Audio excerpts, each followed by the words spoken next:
इतनी सारी कंपनियां जो ठगी करके बाहर भाग गई हैं, जमाकर्ताओं का पैसा लेकर भाग गई हैं, अगर उनका निराकरण नहीं होता तो आपका संगठन आगे क्या कार्रवाई करेगा?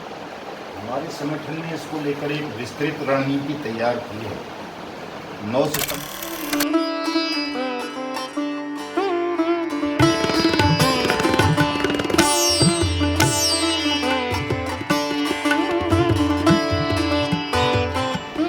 आज आपने प्रेस कॉन्फ्रेंस बुलाई है, इसके संबंध में विषय में ये कानून है the banning of unregulated deposit schemes act 2019, नियमित जमा योजनाएं पाबंदी कानून 2019। इसे हमारी संसद ने सर्वसम्मति से पारित किया। राष्ट्रपति महोदय ने इसको नोटिफाइड किया। पूरे देश में 30 फरवरी 2019 से इसको लागू किया गया। और इस कानून में ये प्रावधान किया गया कि देश में जितने भी ठगे पूरे जमाकर्ता परिवार हैं, जिनका पैसा किसी भी कंपनी या क्रेडिट कोऑपरेटिव सोसाइटी या फर्म या कॉरपोरेशन या समूह वगैरह में जमा हुआ, वो पैसा उनको वापस नहीं मिलेगा तो सरकार उनको बैन करेगी, उनको चलाने वालों को दंडित करेगी। और जो पीड़ितों की जमा राशि है, उस राशि को 2 से 3 गुना तक 180 दिन में जिला कलेक्टर के माध्यम से वापस करेगी। ये मोटा मोटी इस कानून को प्रोविजन है। हमारी सरकार में, चाहे वो राज्यों की सरकार रही हो या केंद्र की, लगभग 3 लाख कंपनी और credit cooperative society, firms, corporations वगैरह को, NBFC वगैरह को इस कानून के अंतर्गत बैन कर दिया, प्रतिबंधित कर दिया।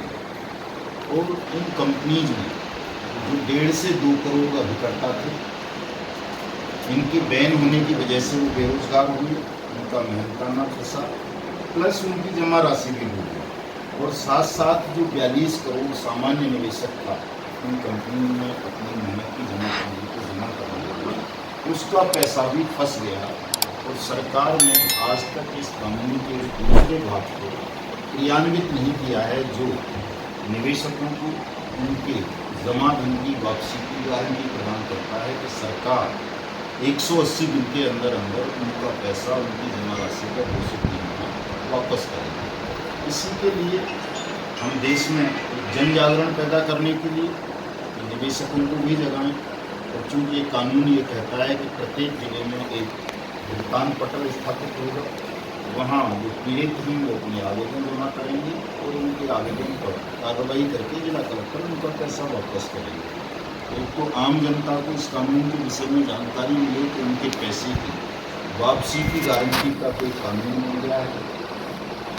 और दूसरा, जिन जिलों में इस कानून के तहत भुगतान के पटल स्थापित नहीं हुए हैं, वहाँ के जिला कलेक्टर्स को ज्ञापन देकर, उस राज्य के चीफ मिनिस्टर को ज्ञापन देकर वहाँ भुगतान पटलों की स्थापना करेंगे। इसी को लेकर के आज चूँकि बहुत ज़्यादा बड़े एक जनसंख्या से जुड़ी हुई समस्या है, लगभग 42 करोड़ लोग इससे इफेक्टेड हुए हैं, उनका पैसा डूबा है। तो और सरकारें इस पर गंभीरता से काम नहीं कर रही, कानून पर धन वापसी को लेकर खासतौर से। उसी के लिए आज हमने प्रेस के माध्यम से हमारी देश के 42 करोड़ लोगों की ये पीड़ा सरकार तक पहुँचे, पूरे राष्ट्र तक पहुँचे और अन्य लोगों तक पहुँचे, उसके लिए इस प्रेस कॉन्फ्रेंस का आयोजन किया है। हमारी अभी थोड़ी देर बाद सभा भी होगी, सभा भवन में यहीं छतरपुर में, और उसके बाद हम पैदल मार्च करते हुए जिला कलेक्टर साहब के माध्यम से माननीय प्रधानमंत्री को, मुख्यमंत्री को और स्वयं जिला कलेक्टर को हम ज्ञापन देंगे इस कानून को लागू करने के लिए, क्रियान्वित करने के लिए। कागजों में भी लागू हो चुका है, सब कागजों में तो सब जगह लागू है, चाहे पब्लिश हो गया तो कानून लागू हो जाता है। इसका मतलब ही नहीं होता है। हमारी जो मध्य प्रदेश की सरकार है उसने भी इसको पब्लिश कर दिया है, बजट नोटिफाइड कर दिया है, जिसके तहत हर जिले में एक फास्ट ट्रैक कोर्ट बनाई गई है और जिला कलेक्टर को सक्षम अधिकारी अपॉइंट किया गया है। तो वो अपने ज़िले के पीड़ितों से आवेदन देगा, उनका पैसा वापस करेगा। और SP क्राइम को इसमें नोडल ऑफिसर बनाया गया है। तो मध्य प्रदेश की सरकार या जिला कलेक्टर ये नहीं कह सकते कि साहब हमारे यहाँ ये लागू नहीं है। लागू ये कागजों में सारी जगह है, लेकिन व्यवहारिक रूप से धरातल पर ये कानून काम नहीं कर रहा, उसी के लिए ये हमारा सारा प्रयास है, संघर्ष है, प्रेस कॉन्फ्रेंस है, मिशन भुगतान भारत यात्रा कार्यक्रम है।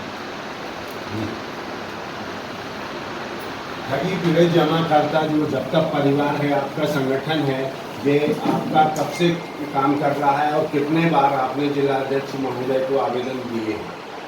हमारा जो संगठन है ये 25 फरवरी 2022 को फाउंड किया गया था, बनाया गया था और 25 अगस्त 2022 से ही हमने इसी बैनर के नीचे पूरे देश में मिशन भुगतान भारत यात्रा कार्यक्रम के तहत एक कार्यक्रम आरम्भ किया। तो देश के तमाम जिलों में गए, तमाम राज्यों में आए। और सब 28 है तो 1 साल 3 दिन हो गए, घर बार सब छोड़ रखा है हमने, हम घर वापस नहीं जाते हैं। लगातार आज छतरपुर हैं तो कल ग्वालियर पहुँच जाएंगे, परसों महीना पहुँच जाएंगे, इस तरह से आगे बढ़ते रहते हैं। और कलेक्टर साहब को एक प्रश्न और रहेगा सर बीच में उनका। कलेक्टर साहब को हम तीसरी बार आज ज्ञापन देंगे। इससे पहले हमने 14 मार्च को भी ज्ञापन दिया था कलेक्टर साहब को, एक बार और बीच में उससे पहले दिया था। बाई पोस्ट तो बहुत सारे भेज चुके हैं, लेकिन कोई अभी तक यहाँ भुगतान पत्र की स्थापना छतरपुर में नहीं हुई। जी तो अभी क्या है, इसमें कोई समाधान करने का कलेक्टर साहब ने आप लोगों को आश्वासन दिया है कि नहीं? अभी तो कलेक्टर से मिले ही नहीं है, 12 के बाद मिलेंगे। अभी तो यहाँ आपके साथ बैठे हुए। अभी कहाँ आपने मतलब इसके पहले जब 14 मार्च को हम लोगों ने ज्ञापन दिया था तो कलेक्टर साहब ने हमें 15 से 20 दिन का आश्वासन दिया था और पावती भी हमें दी थी वहाँ से कि आप परेशान ना हो और आपकी सुनवाई होगी। समस्त डॉक्यूमेंट्स की एक कंप्लीट फाइल बना के केंद्र का नोटिफिकेशन, मध्य प्रदेश राज्य का नोटिफिकेशन और जगह जगह जो एकल खिड़कियाँ खुल चुकी हैं उनकी भी उनको प्रतियाँ दी थी कि इस तरह से खुल रही हैं। तो उन्होंने कहा था 15 से 20 दिन में हम खोल देंगे, लेकिन अभी तक उस पर कोई संज्ञान नहीं लिया। ये सारी कंपनियां जो ठगी करके बाहर भाग गई हैं, जमाकर्ताओं का पैसा लेकर भाग गई हैं, अगर उनका निराकरण नहीं होता तो आपका संगठन आगे क्या कार्रवाई करेगा? हमारे संगठन ने इसको लेकर एक विस्तृत रणनीति तैयार की है। 9 सितंबर को हम